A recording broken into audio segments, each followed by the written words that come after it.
What does opening up mean in an era when many countries are turning inward?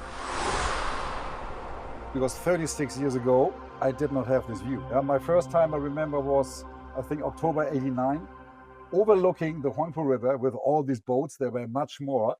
But on the other side, there was something I didn't know what it is. It was flat. And then over the years, the decades, well, we all know the story of Shanghai, of Pudong. It is what it is today. And the development is amazing. And being here and witnessing it is fantastic. I would never miss that in my life. For Michael Krupa, a German businessman who first came from Hamburg, that nothing was a blank canvas. China began its reform and opening up policy in 1978, which has remained a cornerstone of the country's modernization. Everybody knows that China was a big market and is a big market. When we started, end of the 90s, early 2000s, global producers, exhibitors said, hey, we want to have a share of this market. Well, let's go to Shanghai and join Michael's exhibition. That's 25 years ago. Yeah. Most of them are still here. In September of 2013, Shanghai inaugurated China's first pilot free trade zone. The zone was designed as a testing ground for reforms, smoother trade, financial innovation, and a gateway to global business. It's all about convenience, service, safety, quality. Not surprising. Yeah. We have everything, if you want, of a one-stop shop. We have the exhibition venue. Next door, we will have the Kerry Hotel, belong to the Shangri-La Group. We have the restaurants, we have the subway, and we have the maglev train, which goes in 5 minutes from here to the airport in 8 minutes and 30 seconds. Yeah. So for international travelers, that is a huge advantage. This confidence is nowhere more tangible than at the exhibition center. Over the years, Shanghai has become a magnet for global business. On November 4th, 1999, ground broke on a landmark project, the Shanghai New International Expo Center, China's first Sino-German expo venue. Its rise since then has been remarkable. From less than 1 million square meters of exhibition space in 2001 to more than 6 million square meters today, hosting 110 shows a year and pulling in over 6 million visitors. And Michael has been a key witness to this transformation. He moves around booth to booth, listening to voices from all over the world. How's the show? Show's going really well. Yesterday was really busy, so lots of customers, lots of interest. That's why you're here, right? Exactly. That's why we're here. Also, we've been walking around, see a lot of new products, new innovations. The essence of this high-level opening up lies in institutional innovation. China keeps cutting its negative list, the sectors that are off-limits to foreign investors. Manufacturing caps are gone, and entry is easier in value-added telecom, biotech, healthcare, and modern services, often trialed first in pilot-free trade zones before going nationwide. While each country's context differs, China's pilot, then scale method offers a practical roadmap. Test reforms in controlled zones, measure outcomes, adjust, and then expand. With the development of China, we have the Mobile World Congress. There are only 3 in the world. One is in Barcelona, one is in Shanghai.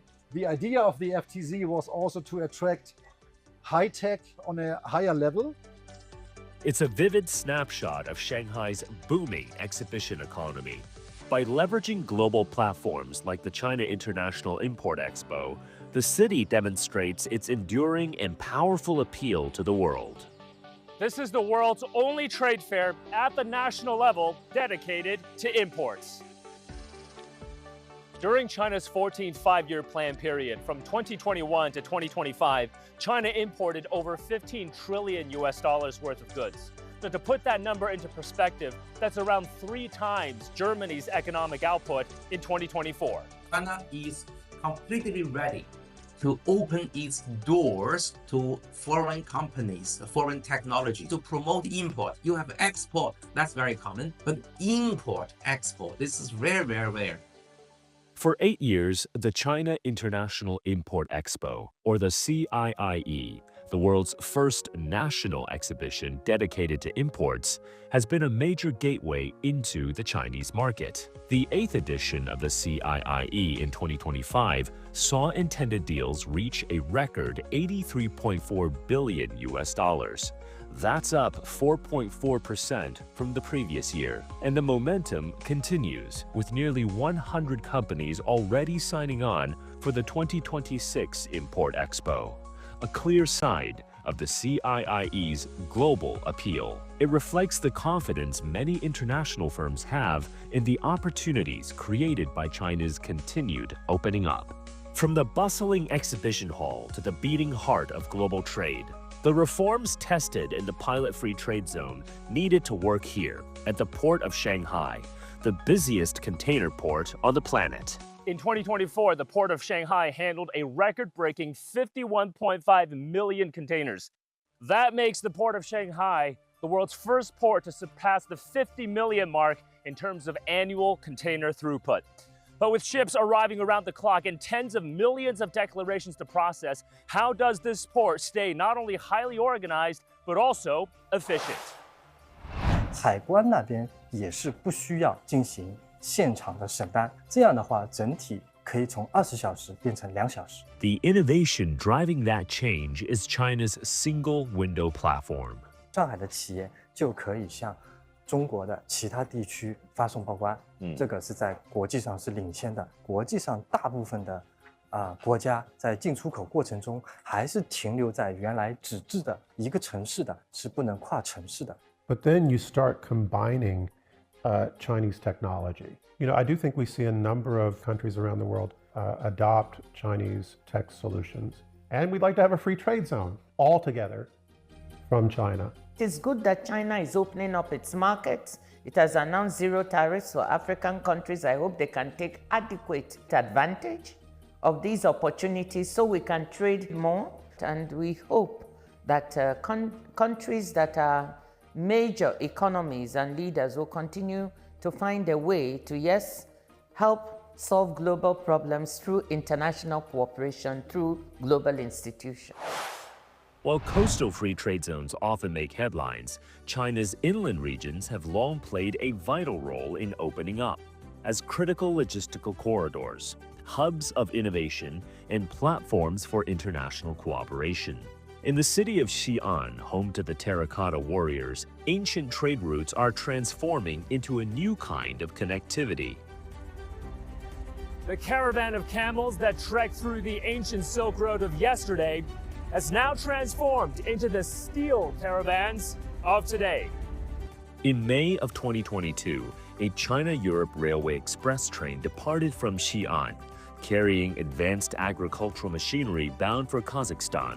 One of the earliest pioneers of this trade route was Xi'an-based Aiju Grain and Oil Industry Group. We are here at the China-Europe Railway Express Xi'an stop. Just a short walk away from here is an import supermarket that is absolutely stocked with goods from Kazakhstan, but also carries a range of goods from partner countries along the Belt and Road. From flour to cooking oils and snacks, nearly everything on the shelves is directly linked to the company's investment and trade network in Central Asia.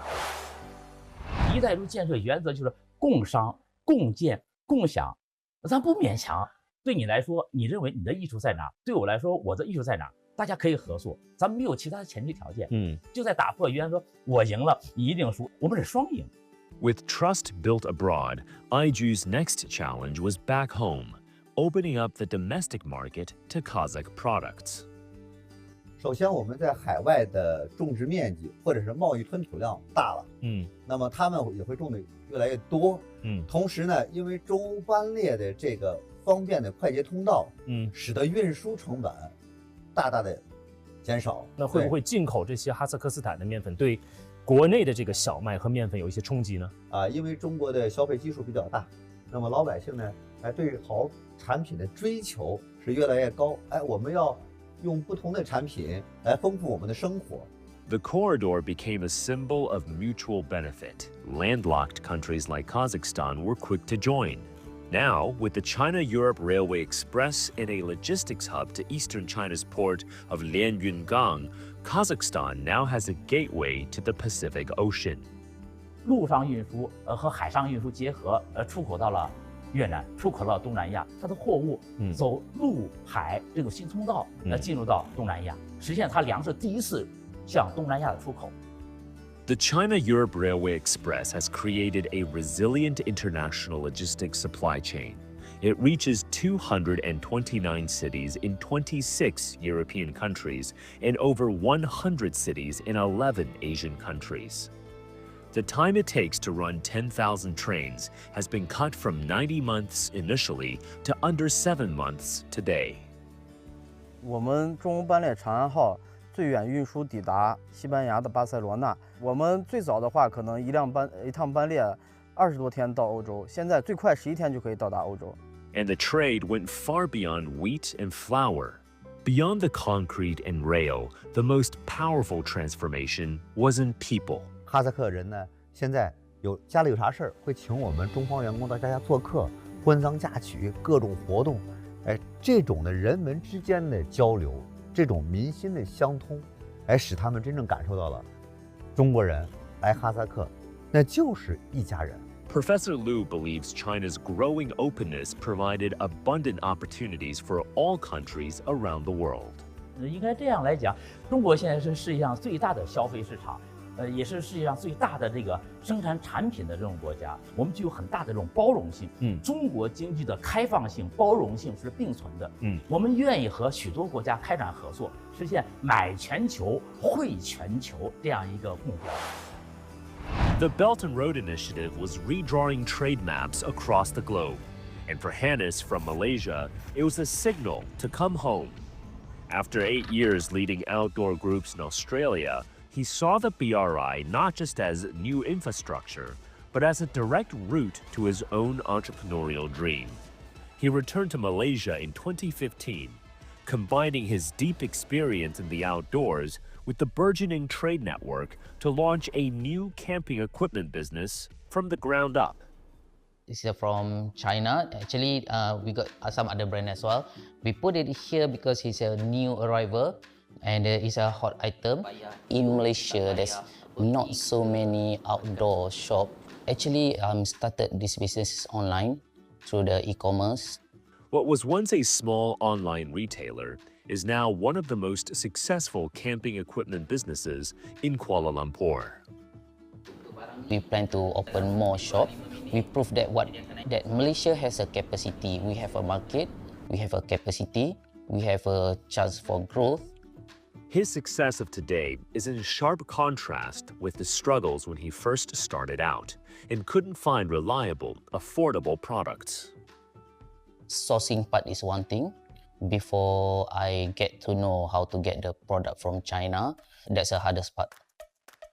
Today, most of Hannes's camping gear comes from Chinese suppliers, a shift that has helped him scale faster and offer a wider range of products.